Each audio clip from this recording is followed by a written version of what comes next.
Selamat siang pemirsa, Presisi Siang kembali hadir untuk Anda. Selama 1 jam ke depan kami telah menyiapkan sejumlah informasi terkini. Bersama saya Pribda Faisal Ridho, kita lihat dulu 3 berita utama siang ini.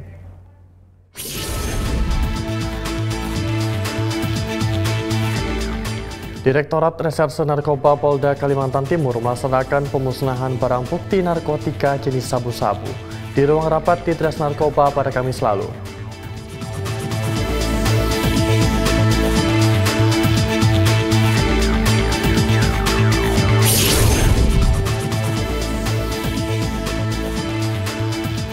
Kapolresta Mamuju memerintahkan seluruh personel pemegang senjata api di jajarannya agar menyimpan sementara senjata api selama pelaksanaan puncak pengamanan pilkada serentak.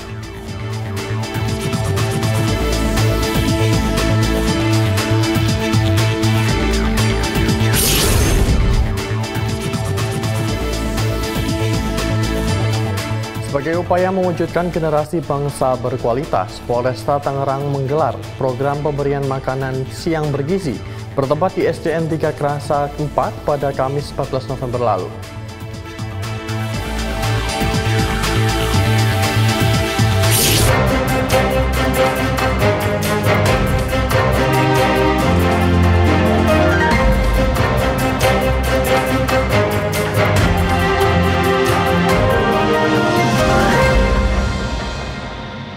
Kita ke berita pertama, pemirsa. Polda Sumut kembali menegaskan posisinya dalam perang melawan narkoba.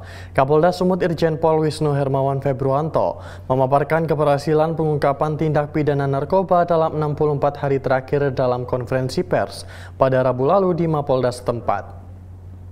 Ya pemirsa Polri TV, saat ini Kapolda Sumatera Utara sedang memimpin jalannya konferensi pers pengungkapan tindak pidana narkotika oleh Ditres Narkoba Polda Sumatera Utara dan juga Polres sejajaran Polda Sumatera Utara pada periode tanggal 9 September 2024 sampai dengan 11 November 2024 selama 64 hari dengan jumlah kasus sebanyak 32 kasus dan jumlah tersangka sebanyak 51 tersangka.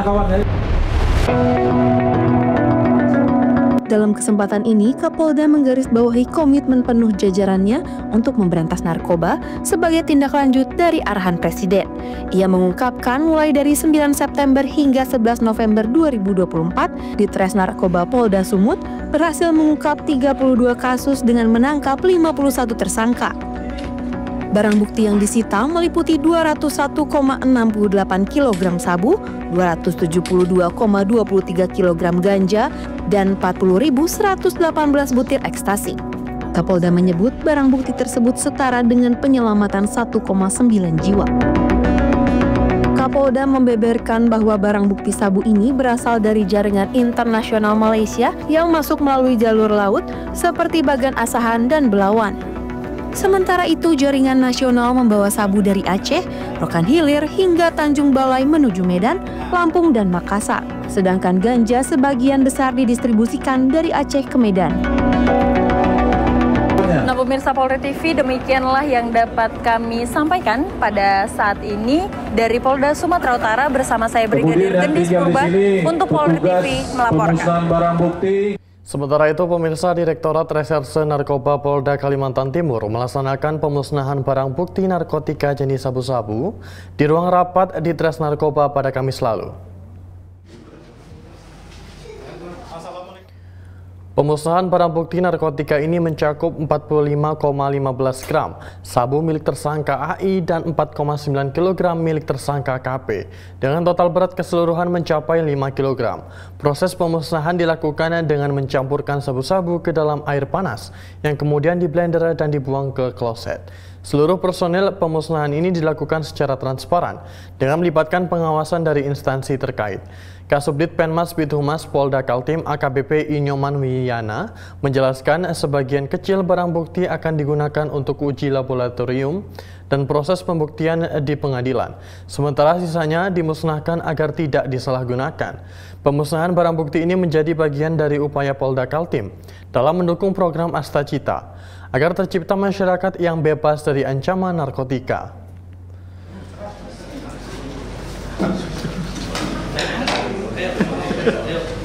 Jadi keseluruhan yang dimusnahkan sebanyak 5 gram. 5 kilo ya. 5 kilo yang kita musnahkan dari kedua tersangka atas inisial KP dan AI. Pemirsa, dalam upaya mendukung Astacita Presiden Prabowo Subianto untuk memberantas peredaran narkoba, Polda Riau kembali menunjukkan komitmennya dalam memerangi peredaran gelap narkotika. Berikut liputan selengkapnya.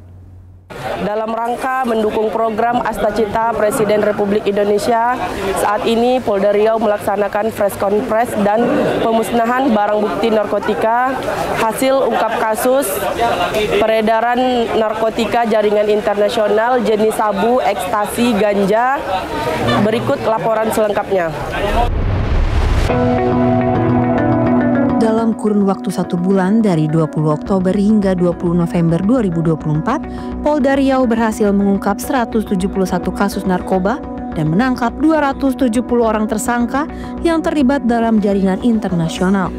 Hal ini disampaikan oleh Kapolda Riau Irjen Pol Muhammad Iqbal pada Kamis lalu dalam pemusnahan barang bukti di Pekanbaru.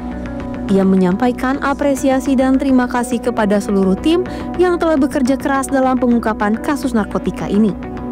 Sebagai bagian dari tindak lanjut terhadap instruksi Kapolri, Polda Riau berhasil menyita barang bukti berupa 79,65 kg sabu-sabu dan 30.040 butir ekstasi.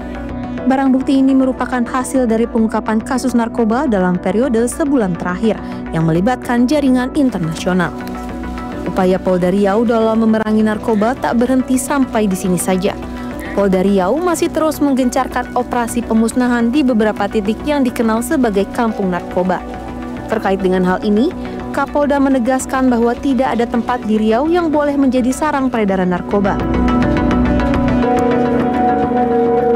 Dan 15 lokasi tersebut telah mendeklarasikan bahwa kampungnya akan menjadi kampung bebas narkoba. Oleh karena itu, kepolisian daerah Riau tidak bisa bekerja sendiri karena kita akan melakukan social engineering, rekayasa sosial di sana dari di diksi kampung narkoba seperti Pangeran Dayat dan Kampung Dalam sudah bertahun-tahun. Kita akan minta kepada pemerintah kota, pemerintah provinsi, pemerintah kabupaten untuk bersama-sama, teman-teman Korem, teman-teman Kodim, Koramil, Polsek, dan lain sebagainya, teman-teman Granat, bahu-membahu. Sehingga yang tadinya masyarakat banyak diracuni oleh bandar-bandar narkoba di sana, kita akan adakan program yang lebih bermanfaat. Demikian yang dapat kami laporkan dari Polda Riau. Saya Bribtu Umil melaporkan untuk Polri TV. Salam.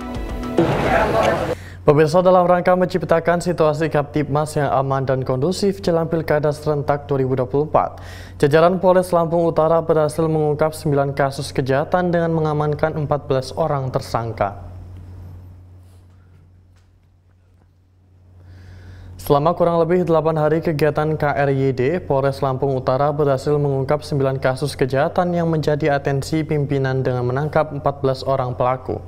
Beberapa kasus yang berhasil diungkap yakni 3 kasus judi online dengan jumlah pelaku 4 orang, 2 kasus tindak pidana perdagangan orang dengan pelaku 2 orang, 1 kasus pembunuhan dengan pelaku 1 orang, 1 kasus curat dengan pelaku 3 orang, 1 kasus curas dengan pelaku 1 orang, dan 1 kasus narkoba dengan 3 orang pelaku.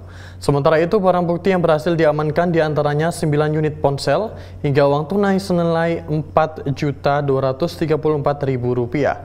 Pelaku judi dijerat Undang-Undang Nomor 1 Tahun tentang Perjudian dengan hukuman penjara 10 tahun. Pelaku TPPO dijerat Undang-Undang Nomor 21 Tahun 2007 tentang pemberantasan TPPO dan atau kekerasan seksual dengan hukuman penjara 15 tahun.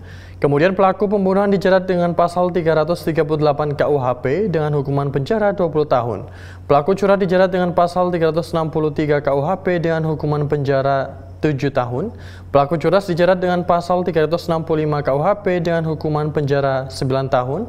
Sementara pelaku narkoba dijerat dengan Undang-Undang Nomor 35 Tahun 2009 tentang narkotika dengan ancaman hukuman minimal 4 tahun penjara dan paling lama 12 tahun penjara.